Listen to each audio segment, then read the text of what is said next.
and female, he created them.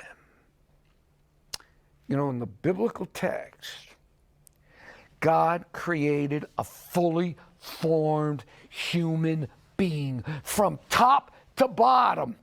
All different parts, all the different parts were in place. That's exactly what the Bible did. I mean, think about it logically. All these different things somehow evolving at the same time.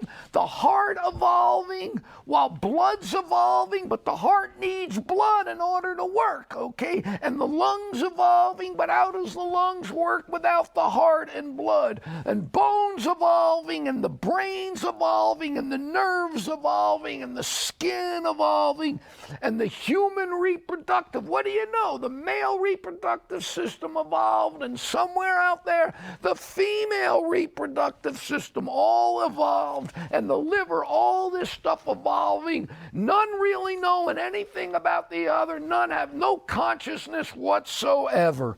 All these blindly just working together, and what do you know? Human beings came out as rational, conscious entities.